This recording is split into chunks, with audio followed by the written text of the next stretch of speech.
Hello friends, how are you all? Myself Dr. VEENA'S here with new topic today from nursing education, and today's topic is vital signs, vital parameter, checking of the vital parameter.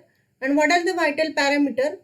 That is pulse, respiration, blood pressure and temperature, which are very vital or important for the first year BSc nursing and first year JNM students when they posted in the clinical area, and initially they have to practice in the demonstration room also vital signs. So let us start with the topic vital signs.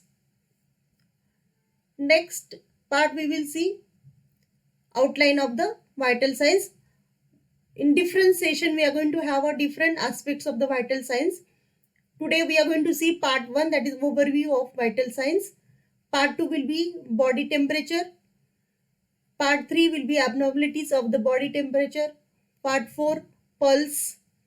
5 will be abnormality of pulse. 6 part related to respiration, and 7th session will be related to abnormality of respiration. 8th session will be related to blood pressure, and next will be abnormality of the blood pressure. So this will be outline for differentiation under vital sign. So today we will see part 1, overview of vital signs. Overview, that means today I will be taking the overview of the vital sign. What is vital sign? What are the purposes of checking the vital signs? Why it is called vital signs? So we'll see that today. Vital signs. So as per some of the textbook and the website, vital signs are measurement of body's most important and basic functions, which will represent functions of vital organs. And what are the vital organs? Vital organs are like heart, lung, brain, kidney, liver. These are the 5 basic vital organs which will be representing in the form of vital signs. And what are the vital signs? Vital signs are pulse, respiration, temperature, blood pressure. These are the some of the vital signs will represent function of vital organs. Vital signs represent body's physiological status also. Like what is physiological status? That means the functioning of the body will be represented by vital signs. Next, vital signs are basic component of assessment of physiological and psychological health of the patient. Why this physiological and psychological health is connected or interconnected? Because vital signs represent the physiological function, body's function, different body function, and it also depend on the mental function of human being. So always this vital sign indicate the component while we assessing the physiological and psychological health of the patient. Vital signs and other physiological measurement depend on basic, or it is a basis of clinical problem solving. Like for example, like if we know pulse is increased, pulse is decreased. So normal pulse is like 72 per minute for the adult.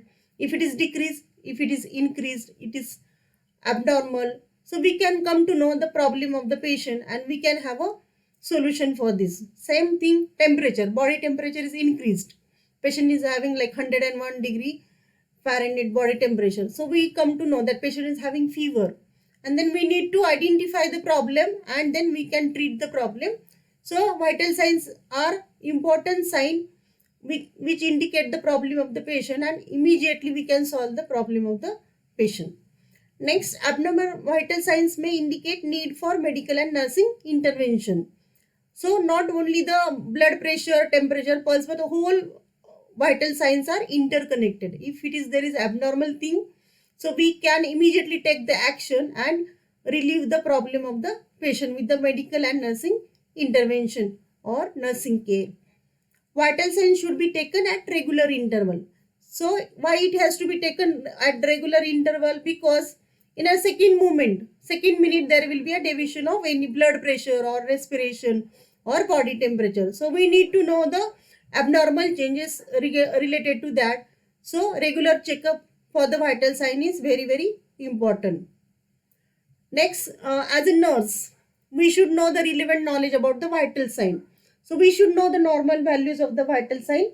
What is the normal body temperature? what is a normal blood pressure, what is a normal respiration, we should know. So we can come to know the abnormality of the vital signs.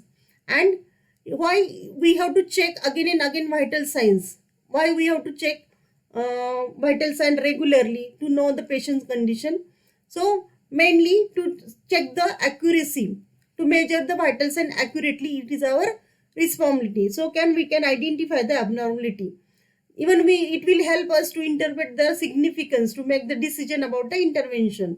Like whatever like abnormalities are there, we are able to take decision and take care of the patient. For example, when there is a blood pressure is decreased, hypotension, blood pressure is less than 90/60, we have checked, and frequently it is decreased. So we need to take decision, analyze the patient condition and take the care of the patient. Next, assessment of vital sign allows the nurse. How it helps the nurses? Assessment of the vital signs always helpful to identify specific life-threatening conditions and plan the needed nursing intervention. Life-threatening condition, that means emergency conditions. For example, like patient comes with a heart attack and there is a deviation or abnormality in the heart rate, abnormality in respiration, blood pressure. So suddenly we can come to know there is a need of nursing intervention and medical intervention. Second, to detect the changes in client's health status. We come to know the changes in the patient's health status because of vital signs. So these are the some of the points which will help us to take the decision to treat the patient. Next, vital signs, also called as a cardinal signs, and normal healthy individual, the vital signs will be normal or constant. When it is normal, constant vital signs, we can say person is healthy or there is a normal functioning of the vital organs. There are these are called vital signs. Why it is called as a vital sign? The meaning of the vital is important signs. So we will see why it is called vital signs. And these are called vital signs because of following reasons. And so what are the reasons? First, these findings are indicate function of the vital organs and often reveal even the slight deviation from the normal body function. So very important here, it indicates the function of vital organ. Already I said there are mainly 5 vital organs: brain, heart, lung, liver, lung and kidney, which will be represented in the form of vital signs. Or any slight deviation in the vital signs, we can identify abnormal function of the body or abnormal function of the vital organ. So it is called as a vital signs. Then the next is the changes in the condition of the patient. Improvement of the patient, regression of the patient can be detected by observation of these signs. So we will come to know any deviation or even the positive changes in the patient, improvement or regression, or we can identify this with the observation of vital sign. Next, significant variation in this finding may indicate problems also. So we can also come to know with different problem of the patient because of vital sign, and we can identify immediately, early detection and then management for that problem. So what are the examples for this? How we can identify the problems with the vital signs?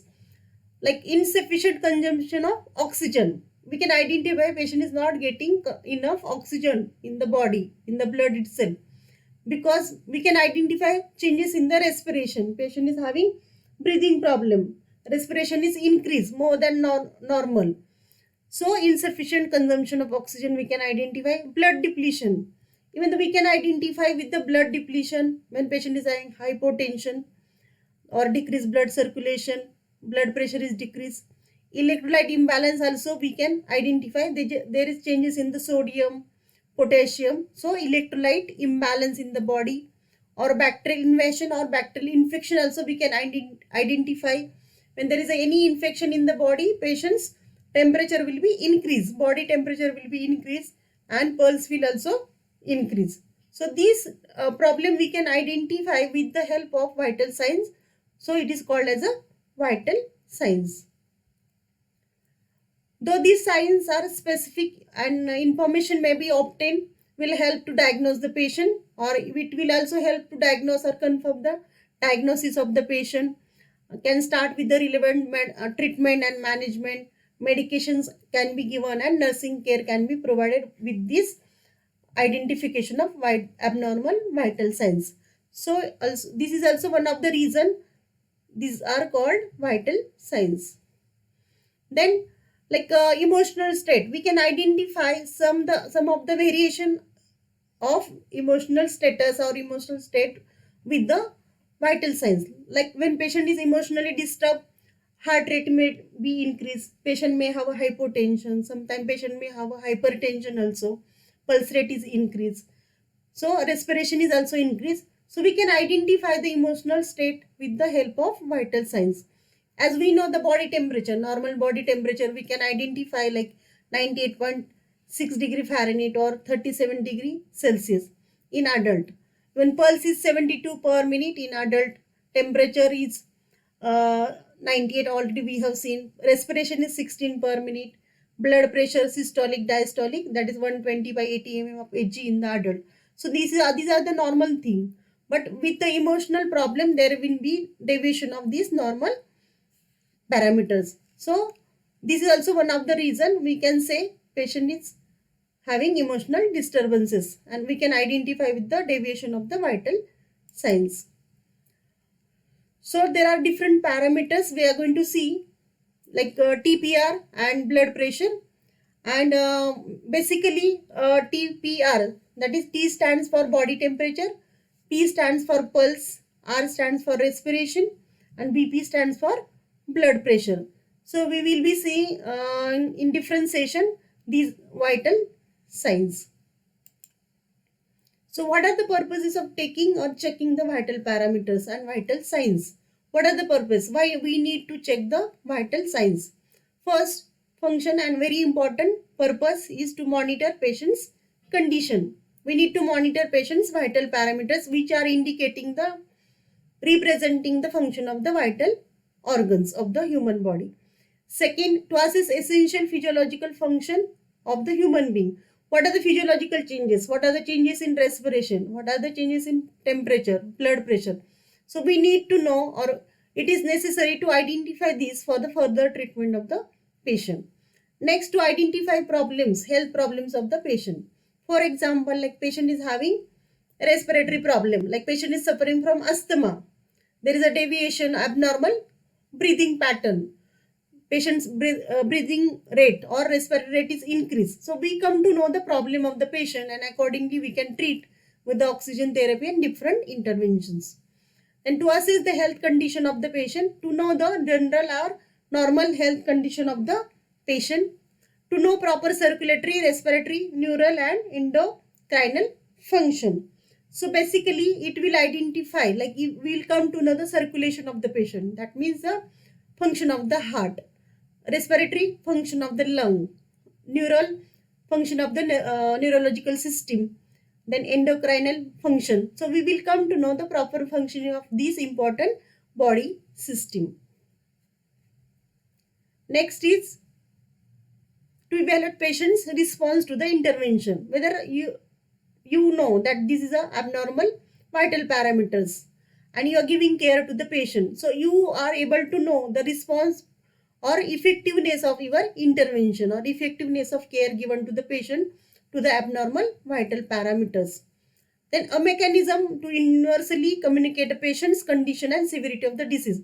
So we come to know the abnormality or changes or progress of the patient, and we can communicate to the higher authority, to doctor and health team member, or we can even identify the severity of disease and can be reported to the further treatment. So it will help to relieve the symptoms of the patient and will help to early recovery of the patient basically. So vital parameters are very much important as a part of foundation of nursing, and it should students should make themselves very skillful and identify normal, abnormal functions of the vital organs, and which are helping these vital parameters, vital signs are helping them to identify abnormality of particular disease condition and progress of the patient.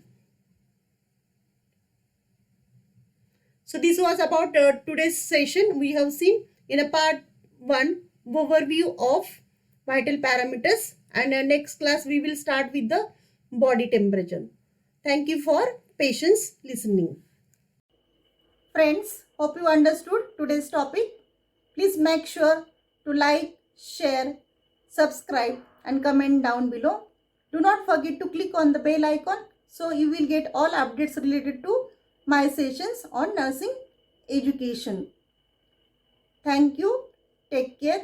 See you in next session.